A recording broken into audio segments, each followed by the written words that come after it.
બેરોજગાર અત્યારના છોકરાને બોલવાની મર્યાદા જ નથી, નાના મોટાનું માન જ નથી રાખતા. પેલા ઓલા શાક બકાલું વેચે ભરતભાઈ, એનું મકાન ક્યાં આવ્યું?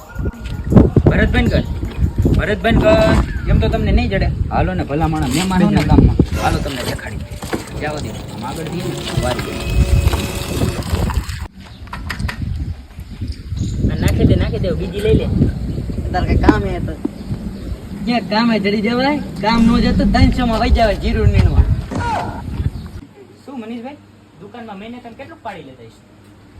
પાડવાનો તો ડુંગર ના ડુંગર પડી જાય, પછી ધંધો કરો ધંધો. આમાં કઈ કાઢી લેવાનું નથી, કામે ચડી જાવ. કામે ગામમાં ભૂલ કરી નાખી. અહીંયા ને બે પંપ કરવાની જરૂર. ઈશાના છોકરા આમથી આમ જતા તો વાહન ને શું કરવું પડે? અહીંયા ખોટા લાંબા થોડા વધારે કરતા એવું તને નથી લાગતું? હવે કાકા જાને ખોટી ગામની પંચાયત કરો, નવરો બેઠો ક્યાં કામે ચડી જાય ને. ગામનું સારું નથી વિચારી શકતા.